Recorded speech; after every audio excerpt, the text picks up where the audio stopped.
Welcome to the deep dive. So we got a request from one of you asking us to really compare two big players in AI image enhancement from Topaz Labs. Right. We're talking Gigapixel 8.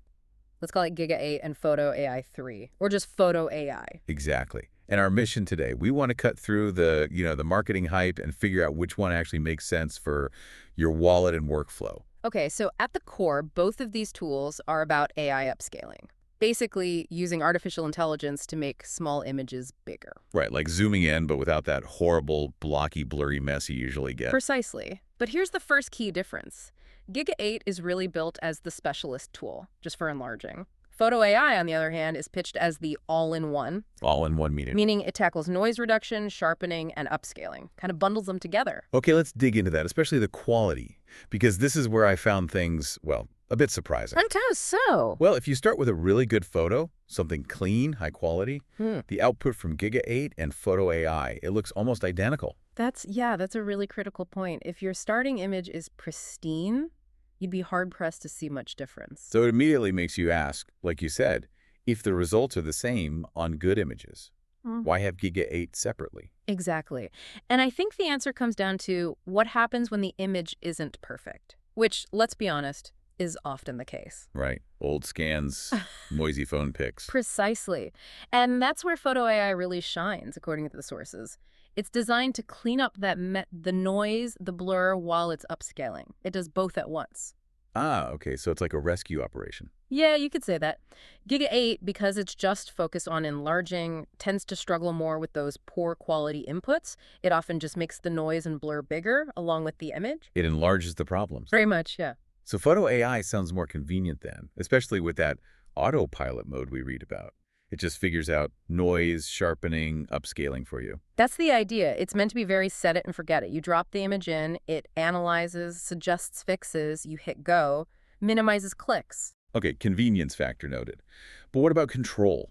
Does Giga 8 offer something Photo AI doesn't? It does. While Photo AI is more automated, Giga 8 gives you more granular control over the upscaling part itself.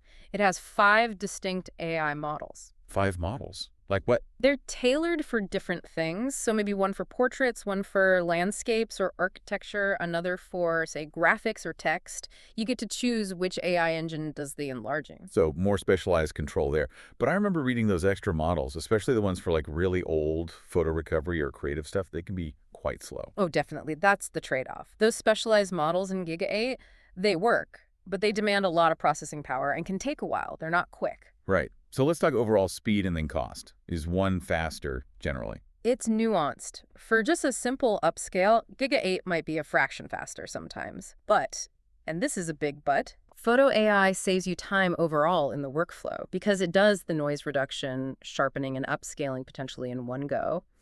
With Giga 8, if you need those other steps, you'd have to do them separately, maybe in other software or Topaz's other tools. So fewer steps with Photo AI, even if one specific step in Giga 8 is sometimes a bit quicker on its own. Exactly. 1 click versus potentially 3 separate processes. Okay, makes sense. So how does that translate into price? Because Photo AI is doing more heavy lifting automatically. Yep. And the price reflects that directly. Giga 8 comes in at $99. Okay. Photo AI 3 is basically double that at $199. Wow, okay. But you have to remember that $899 gets you the functionality of what used to be 3 separate Topaz tools. Denoise AI, Sharpen AI, and Gigapixel AI, all integrated. So you're paying the extra $100 for that integrated workflow, the automatic noise and sharpening handling. That's the value proposition. It's the convenience and the ability to handle imperfect images automatically. Right. So wrapping this up, the recommendation seems pretty clear depending on your needs. I think so.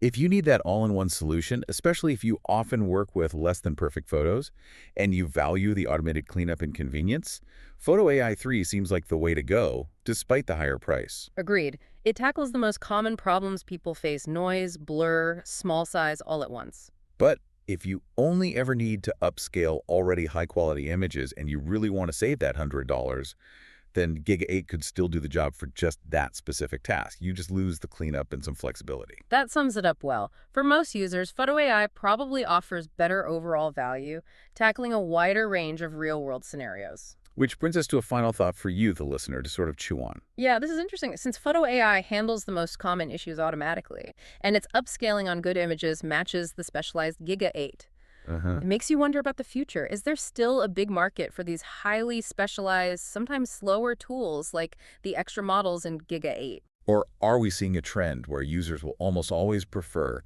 the efficient, automated, all-in-one solution, even if it means giving up some niche, granular control? Yeah. Is convenience ultimately going to trump specialized power, especially when the core results are often so similar? Something to think about as you figure out your own workflow.